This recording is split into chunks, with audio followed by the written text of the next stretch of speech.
The story teller চ্যানেলে আজকের গল্প স্বর্ণ সিংহ, লেখক প্রভাত কুমার মুখোপাধ্যায়। গল্প পাঠে আমি অনিন্দিতা। সে আজ অনেক বৎসরের কথা। ওকালতি পরীক্ষায় উত্তীর্ণ হইয়া আলিপুরে প্র্যাকটিস আরম্ভ করিলাম, কিন্তু মক্কেল জুটিল না। মাস 6 কাল বার লাইব্রেরিতে বসিয়া অন্যান্য নব্য উকিলগণের সহিত নানাবিধ খোশ গল্প করিয়া ক্রমে শ্রান্ত হইয়া পড়িলাম। ভাবিলাম পশ্চিমে যাই, কিন্তু পশ্চিমেই বা যাই কোথায়? ডিরেক্টরি বাহির করিয়া পশ্চিমের নানা স্থানের উকিলের তালিকা অনুসন্ধান করিতে লাগিলাম। খুঁজিতে খুঁজিতে দেখিলাম বিহারে শাসেরাম নামক একটা মহকুমা আছে। সেখানে বাঙালি উকিল একটিও নাই, আর কোনো বাঙালি নাই। যাইবার পক্ষে বাধাও বিস্তর, রেল নাই। আরা স্টেশনে নামিয়া এক্কা করিয়া 3-4 দিন যাইতে হয়। ভাবিলাম এই ঠিক হইয়াছে, এইখানে গেলেই আমার পসার হইবে। পশ্চিমের লোকের বিশ্বাস বাঙালিরা অত্যন্ত বুদ্ধিমান জাতি, ওদিকটায় বাঙালির এখনও বেশ খাতির আছে। সুতরাং মাসখানেকের মধ্যেই শাসেরাম পৌঁছিয়া প্র্যাকটিস আরম্ভ করিলাম। শাসেরামে একজন উর্দুওয়ালা উকিল ছিলেন, তাহার নাম মুন্সি জোয়ালা প্রসাদ। তিনিই সেখানকার প্রধান উকিল। আমাকে দেখিয়া কিন্তু বৃদ্ধ সন্তুষ্ট হইলেন না, যাহাকে তাহাকে বলিয়া বেড়াইতে লাগিলেন, আরে ও তো বাচ্চা হ্যায়, কানুন কা হাল ক্যা জানতা হ্যায়। প্রথম প্রথম একটা মোকদ্দমায় আমি তাহার বিপক্ষ পক্ষের উকিল নিযুক্ত ছিলাম। মোকদ্দমার শেষে বক্তৃতার দিন আইনের তর্ক করিবার জন্য অপরাধের মধ্যে আমি খানকতক মোটা মোটা পুস্তক লইয়া গিয়াছিলাম। জোয়ালা প্রসাদ কোনো আইনের পুস্তকের ধার ধারিতেন না। প্রকাশ্য আদালতে হাকিমকে বলিলেন, হুজুর देखिए तो तमाशा, कलकत्ता से एक उकील आए हैं ना, बहस के लिए टोकरी भर के किताब लेकर आए हैं। हुजूर को कानून सिखलाने मांगते हैं, जैसे कि हुजूर को कानून मालूम नहीं है। হাকিম একটু হাস্য করিয়া উকিল সাহেবকে বসিতে অনুরোধ করিয়াছিলেন। অল্পদিনের মধ্যেই আমার পসার হইতে আরম্ভ হইল। একটা বন্ধে কলিকাতায় গিয়ে আমার স্ত্রীকে লইয়া আসিলাম। সদর রাস্তার উপর আমার দ্বিতল গৃহখানি। ওপরের কক্ষে চিকে ঢাকা জানলাটির কাছে বসিয়া কৌতুকপূর্ণ নেত্রে এই নতুন প্রদেশের নতুনতর জীবন প্রবাহ দেখিতে আমার স্ত্রী ভালোবাসিতেন। একদিন রাজপথে কতকগুলি বালক বালিকারা সমবেত হইয়া নৃত্য করিতে করিতে এই গীতটি বারংবার গাহিতে লাগিল। বঙ্গালী বিটিয়া কলকাতা মে বেচে তামাকুল টিকিয়া। আমার স্ত্রী তখনও হিন্দি শিখেন নাই। জিজ্ঞাসা করিলেন, ও কি বলছে গো?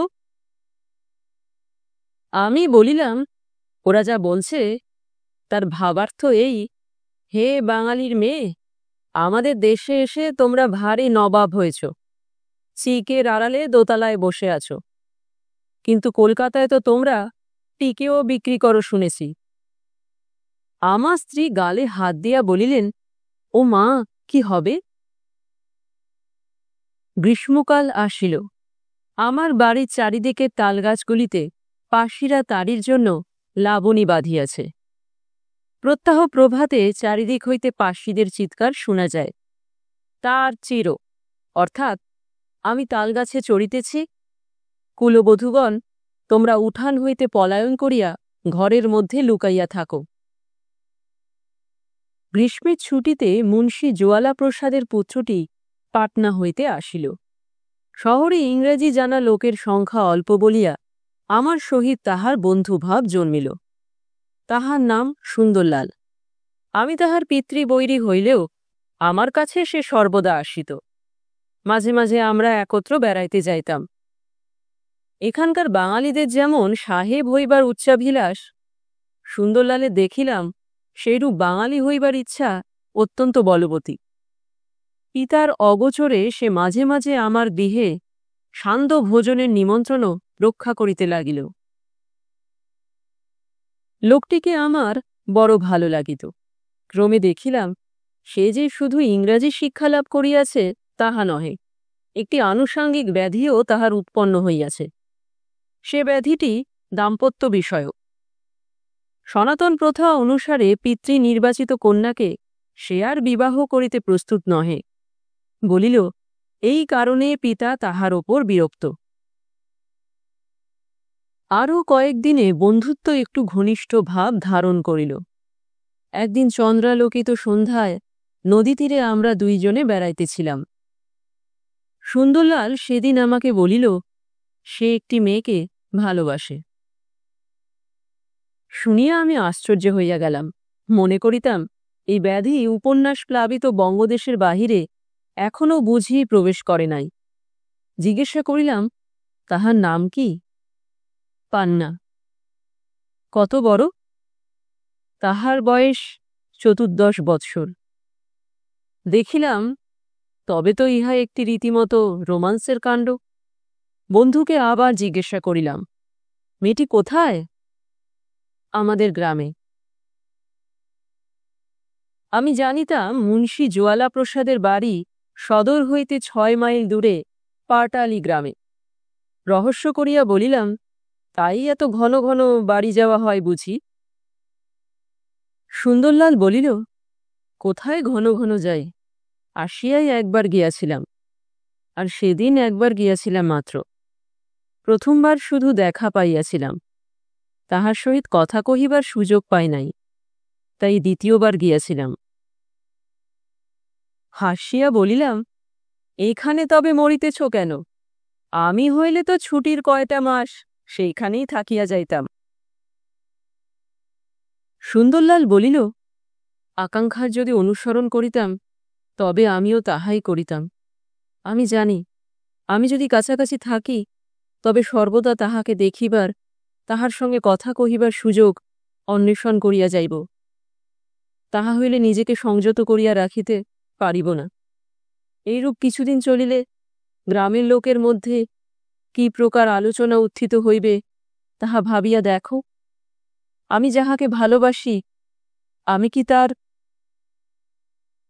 সুন্দরলাল আর বলিতে পারিল না, কিন্তু আমি তাহার মনের ভাব বুঝিলাম। আমি এতক্ষণ ব্যাপারটিকে পরিহাসের বিষয় স্বরূপই মনে স্থান দিয়াছিলাম। সুন্দরলালের এই কথায় সে ভাব আমার মন হইতে তিরোহিত হইল। পরিহাসের স্বর পরিত্যাগ করিয়া জিজ্ঞাসা করিলাম, মেয়েটি কে?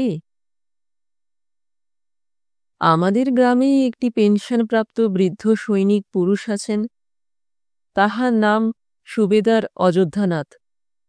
পান্না তাহার পৌত্রী। তাহারা কি তোমার স্বজাতি? স্বজাতি বই কি, তবে বাধা কি? তোমার পিতার নিকট তোমার বাসনা কখনো ব্যক্ত করিয়াছিলে? করিয়াছিলাম। নিজে করি নাই, অন্য লোক দিয়া বলাইয়াছিলাম। অযোধ্যানাথ আমাকে তাহার নাতজামাই করিতে প্রস্তুত ছিলেন, কিন্তু তাহাদের কুলগত কোনো দোষ আছে বলিয়া জাতিভয়ে পিতা কিছুতেই সম্মত হন নাই। সে মেয়ের আরও অনেক স্থলে বিবাহের সম্বন্ধ হইয়াছিল, কিন্তু কেহই সম্মত হয় না। নহিলে আমাদের ঘরে অত বড় মেয়ে কখনো অবিবাহিত থাকে? শুনিয়া আমার মন কিছু বিষণ্ণ হইল। এই যে উপন্যাসের মতোই কাণ্ডকারখানা দেখিতেছি, কিন্তু উপন্যাসের সুখ সম্মিলনটা প্রায়ই কোনো না কোনো উপায়ে সংগঠিত হইয়া যায়। এক্ষেত্রে কি তাহা হইবে না?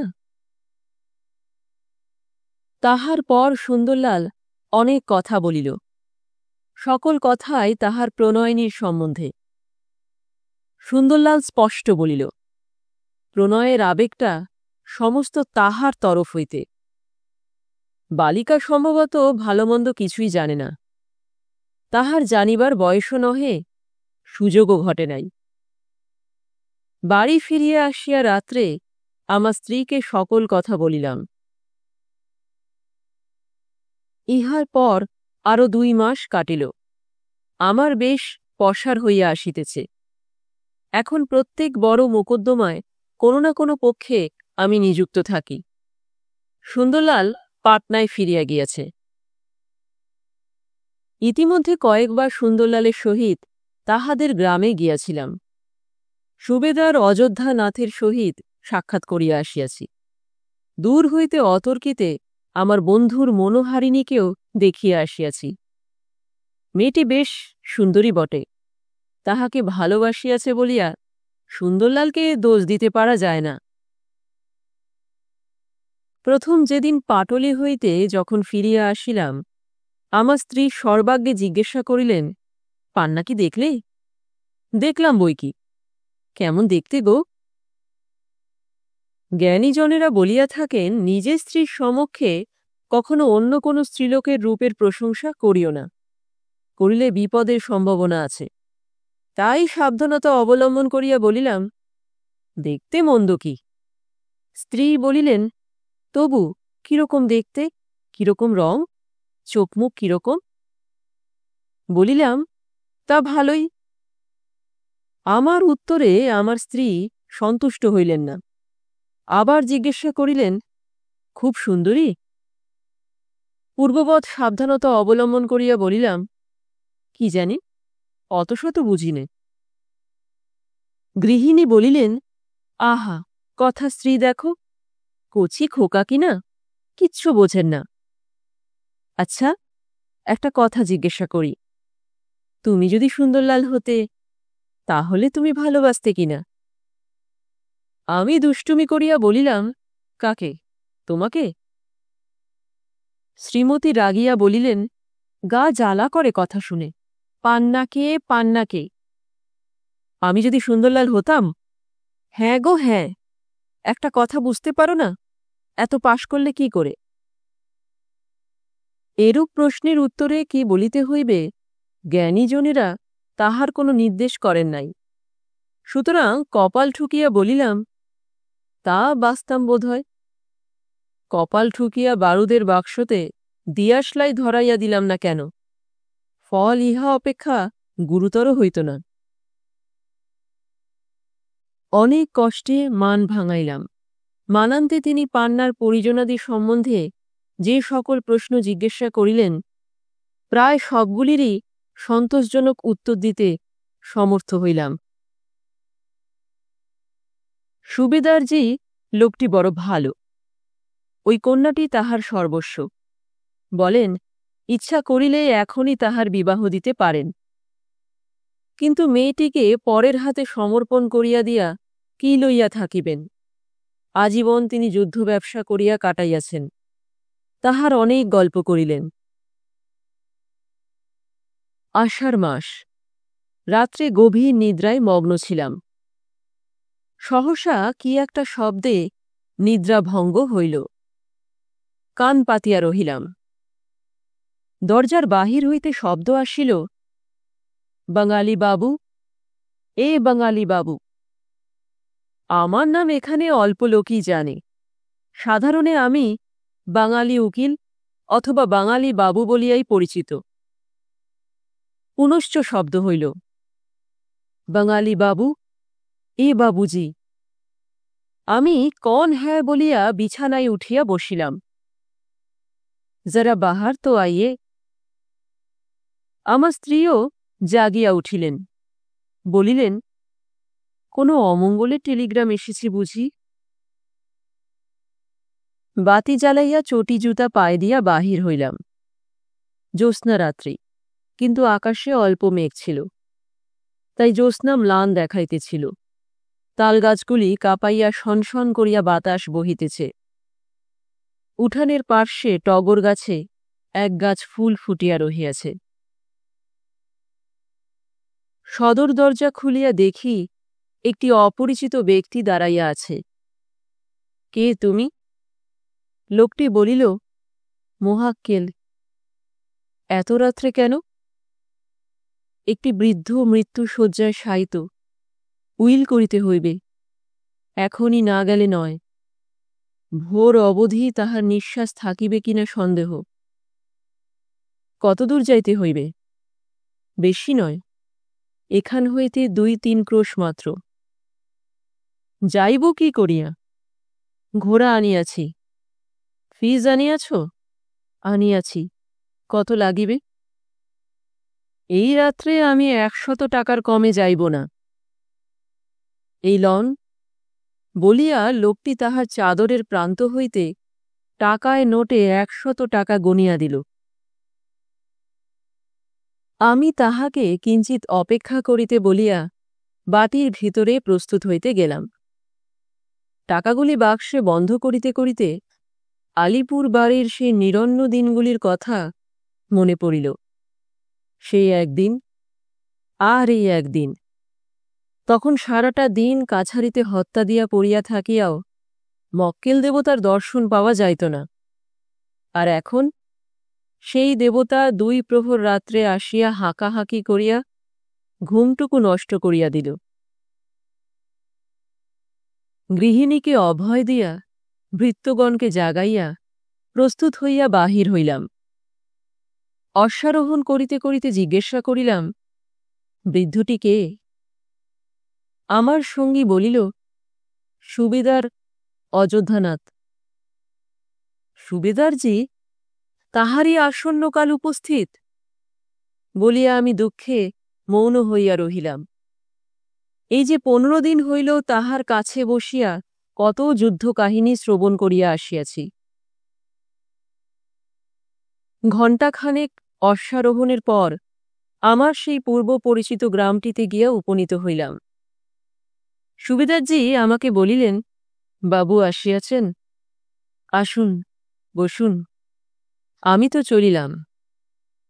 আমি বলিলাম, না সুবেদারজি, ও কথা কেন বলেন? আপনি ভালো হইবেন। আবার আপনার কাছে কত যুদ্ধের গল্প শুনিব। শুনিয়া সুবেদারজির মুখে ক্ষীণ হাস্যরেখা দেখা দিল। বলিলেন, রামজির ইচ্ছা, তাহার যাহা ইচ্ছা হইবে তাহাই হইবে। এখন আমার একটি কাজ করুন। অনেক রাত্রে আপনাকে কষ্ট দিয়া আনিয়াছি। আমি বলিলাম, আজ্ঞা করুন। সুবেদারজি বলিলেন, আপনি জানেন বোধহয় আমি নিঃসন্তান। আমার একটিমাত্র পুত্র ছিল, সে বীরের ন্যায় যুদ্ধক্ষেত্রে প্রাণ দিয়াছে, স্বর্গে গিয়াছে। হতভাগ্য আমাকে রোগশয্যায় প্রাণ ত্যাগ করিতে হইল। রামজির ইচ্ছা, আমার সেই পুত্রের একটি কন্যা আছে, তাহাকে বুকে করিয়া আমি জীবনের শেষ ভাগ কাটাইলাম। আমার একটি ভ্রাতুষ্পুত্র আছে, সে পাঞ্জাবে চাকরি করে। আমার যাহা কিছু সম্পত্তি আছে তাহাকে এবং আমার পৌত্রীকে বন্টন করিয়া দিতে ইচ্ছা করি। আমার যাহা কিছু সম্পত্তি আছে তাহাকে এবং আমার পৌত্রীকে বন্টন করিয়া দিতে ইচ্ছা করি। আপনি এই মর্মে একটি উইল প্রস্তুত করুন। আমার একটি স্বর্ণ নির্মিত সিংহ আছে। আমি যখন বর্মা যুদ্ধে গিয়াছিলাম সেই সময় রাজবাটি লুট করিতে গিয়া সেটি পাই। সিংহটি ওজনে 30 সেরের ওপর। সোনাটার দাম প্রায় 50,000 টাকা হইবে। আমার পৌত্রীকে যে বিবাহ করিবে সে ওই সিংহটি যৌতুক পাইবে। আমার লোহার সিন্দুকটিতে ওই সিংহ রক্ষিত আছে। এ কথা এতদিন কেহ জানিত না। জানিলে ডাকাতেরা আসিয়া সিংহটি লইয়া যাইত। লোহার সিন্দুকে আমার 1000 টাকা আছে। ওই টাকা আমার পৌত্রী পান্নার নামে লিখিয়া দিন। আর আমার এই বাড়ি, সামান্য জমি জমা যাহা আছে, বাসনপত্র আর মেডেলগুলি সমস্ত আমার ভ্রাতুষ্পুত্রের নামে লিখিয়া দিন। এই কথাগুলি বৃদ্ধ ধীরে ধীরে বলিয়া যাইতে লাগিলেন, আর আমিও সঙ্গে সঙ্গে নোট করিয়া যাইতে লাগিলাম। লিখিবার জন্য কাগজ ভাঁজ করিতে করিতে জিজ্ঞাসা করিলাম, আপনার এ উইলের ওছি কাহাকে নিযুক্ত করিবেন? এই দেখুন, আসল কথা ভুলিয়া যাইতেছিলাম। ওছি আপনি হইবেন। ইহাও লিখিয়া দিন, আপনার মনোনীত পাত্র পান্নাকে বিবাহ করিলে তবেই সে ওই সিংহ পাইবে। আপনি সুন্দরলালের বন্ধু, আপত্তি আছে কি? আমি সুন্দরলালের বন্ধু তাহা বিশেষ করিয়া উল্লেখ করিয়া আমার সম্মতি জিজ্ঞাসা করিলেন। তাহার উদ্দেশ্য আমার বুঝিতে বাকি রহিল না। উইল প্রস্তুত করিয়া ফেলিলাম। বৃদ্ধ সহি করিলেন। সাক্ষীদেরও সহি লইলাম। আমি বলিলাম, আমি আহ্লাদের সহিত আপনার উইলের ওছি হইতে প্রস্তুত আছি। বৃদ্ধ বলিলেন, উইলখানি আপনি সঙ্গে করিয়া লইয়া যান, আর এই আমার লোহার সিন্দুকের চাবি। আপনার পরিবার এখানে আছেন? আছেন। আমার অবর্তমানে, তবে আপনি দয়া করিয়া পান্নাকে লইয়া গিয়া বিবাহ পর্যন্ত আপনার বাটিতে রাখিবেন। পান্না নিজে রাধিয়া খাইবে। আমি বলিলাম, আমার বাড়িতে এ দেশের ব্রাহ্মণ ঠাকুর আছে, পান্নাকে নিজে রাধিয়া খাইতে হইবে কেন? উঠিয়া বৃদ্ধকে বলিলাম, এখন আমি চলিলাম, কিন্তু আপনাকে ভালো হইতে হইবে। আরও অনেক দিন আপনাকে বাঁচিয়া থাকিয়া আমাদিওকে যুদ্ধের গল্প বলিতে হইবে।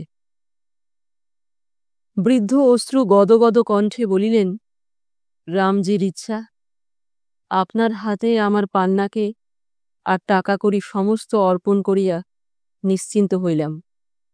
যাহাতে পান্নার মঙ্গল হয় তাহাই আপনি করিবেন।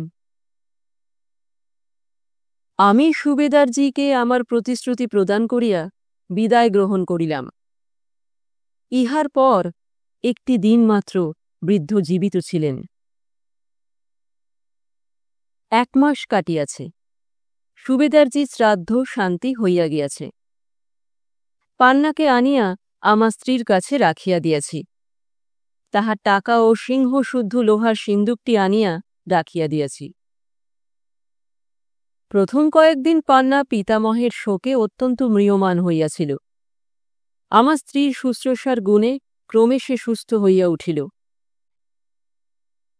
একদিন রবিবারে প্রভাতে উঠিয়া চা খাইতেছি। ভৃত্য আসিয়া সংবাদ দিল, বাবু জোয়ালাপ্রসাদ সাক্ষাৎ করিতে আসিয়াছেন। আমাকে অনুগ্রহ ইতিপূর্বে আর কখনো তিনি করেন নাই। আমি মাঝে মাঝে সুবেদারজির সিন্দুকটি খুলিয়া সেই স্বর্ণ কেশরীর প্রতি দৃষ্টিপাত করিতাম, আর ভাবিতাম, এখনও বাবু জোয়ালাপ্রসাদ এ দিনের কুটিরে পদার্পণ করিতেছেন না কেন? বাহিরে গিয়া অভ্যর্থনা করিয়া উকিল সাহেবকে বসাইলাম। 2-1 কথার পর তিনি বলিলেন, দেখুন, আপনার জন্য আমাদের তো বড় নিন্দা হইয়াছে। জিজ্ঞাসা করিলাম, কেন? আমাদের জাতি ভাই সকলেই বলিতেছে যে বুড়া মরিয়া গেল, তাহার পৌত্রীটা খাইতে না পাইয়া শেষে বাঙালির অন্ন খাইতেছে। জাতি ভাই কেহ আমাকে আশ্রয় দিল না। আমি আশ্চর্য হইয়া বলিলাম, খাইতে না পাইয়া কেন? পান্না তো একেবারে নিঃস্ব নহে। সুবিদারজি উইল করিয়া তাহাকে কিছু দিয়া গিয়াছেন, তাহা কি আপনি শোনেন নাই? জোয়ালাপ্রসাদ বিস্মিতের মতো বলিলেন, উইল করিয়াছেন? তাহার ছিল কি যে তিনি উইল করিবেন? আপনি পরিহাস করিতেছেন। উকিল সাহেবের এই অভিনয়টুকু দেখিয়া মনে মনে আমোদ অনুভব করিলাম। অমায়িকভাবে বলিলাম, না, উইল করিয়া গিয়াছেন, আমি সেই উইল লিখিয়াছি। জোয়ালাপ্রসাদ বলিলেন, তা ভালো। বাড়িটি আর 2-10 টাকা যাহা বুড়ার ছিল তাহা উইল করিয়াছেন বোধহয়। তাহা বুদ্ধির কার্যই হইয়াছে। ওই যে পান্নার পিতা, সে বুড়ার বিবাহিতা স্ত্রীর সন্তান ছিল না বলিয়া একটি গুজব আছে কিনা? উইল না করিলে সম্ভবত বাড়িটি বুড়ার ভাতুষপুত্র আসিয়া দখল করিত। ওকালতি করিতে করিতে বুড়া হইয়া গেলাম, সবই বুঝিতে পারি বলিয়া তিনি একটু কাষ্ঠ হাসি হাসিলেন। লোকটার মুখ দেখিয়া আমি বেশ বুঝিতে পারিলাম আসল কথাটাই তাহার মনে তোলপাড় করিতেছে, অথচ প্রকাশ করিবার সাহস হইতেছে না। নানা অসম্বন্ধ কথা পারিয়া নিতান্ত অসংলগ্নভাবে অবশেষে কথাটা বলিয়া ফেলিলেন। পান্নার সহিত সুন্দরলালের বিবাহের প্রস্তাব করিলেন। আমি মনে মনে বলিলাম, হে স্বর্ণকেশরী, ধন্য তোমার মহিমা। জুয়ালাপ্রসাদকে বলিলাম, মেয়েটির ওই যে কুলগত দোষ আছে, তাহাতে আপনার জাতি ভাই কোনো আপত্তি করিবে না তো?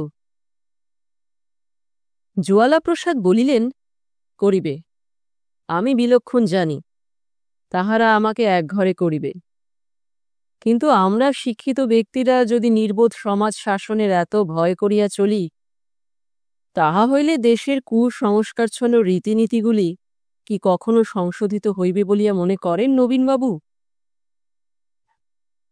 অনেক কষ্টে হাস্য সংবরণ করিয়া গম্ভীরভাবে আমি মাথাটি নাড়িতে লাগিলাম। বলিলাম, ঠিক উকিল সাহেব, ঠিক। আপনি আপনার বিদ্যাবত্তার উপযুক্ত কথাই বলিয়াছেন। জুয়ালাপ্রসাদ বলিলেন, ইংরাজি পড়ি নাই বটে, কিন্তু সমাজ ও ধর্ম সম্বন্ধে আমার মতাদি ইংরাজি শিক্ষিত দিগের মতোই। আমি পূর্ববৎ গম্ভীরভাবে বলিলাম, তা বটেই তো, তা বটেই তো।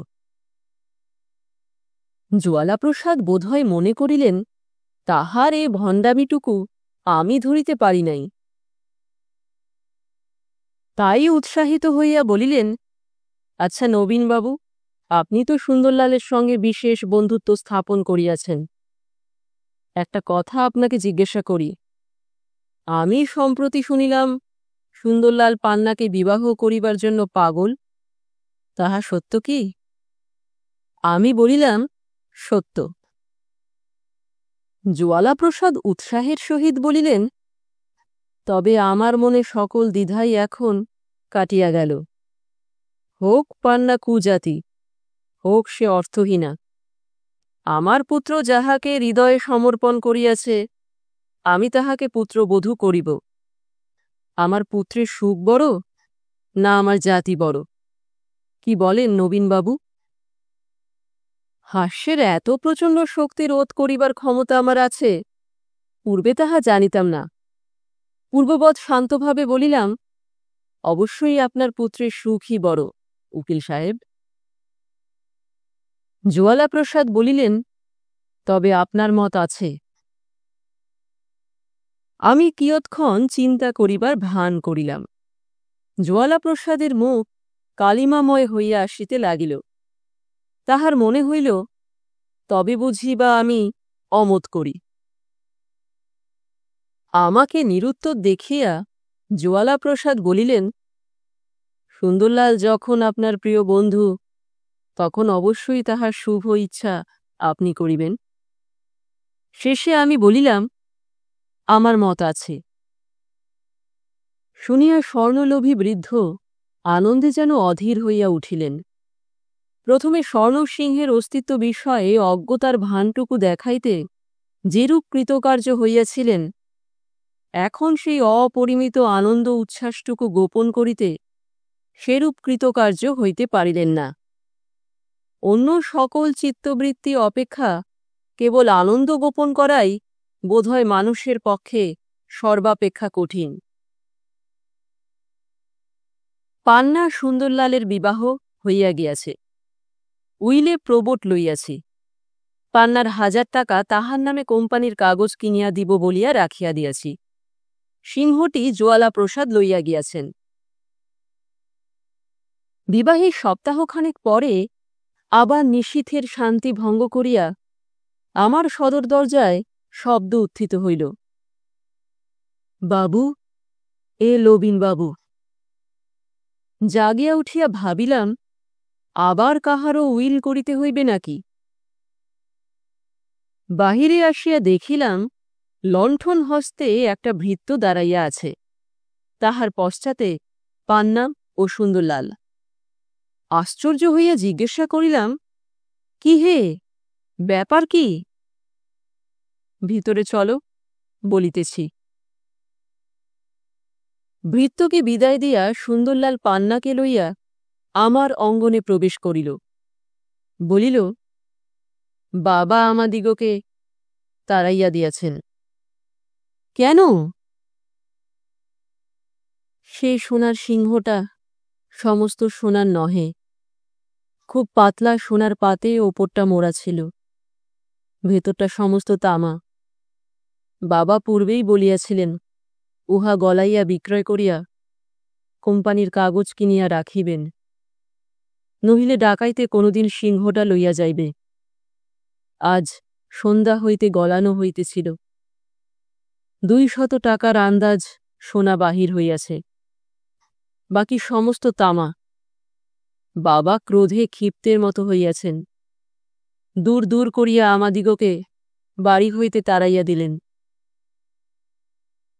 আমার স্ত্রী অন্ধকারে বারান্দায় দাঁড়াইয়া সমস্ত শুনিতেছিলেন। তাড়াতাড়ি আসিয়া পান্নার হাত ধরিয়া তাহাকে নিজ কক্ষে লইয়া গেলেন।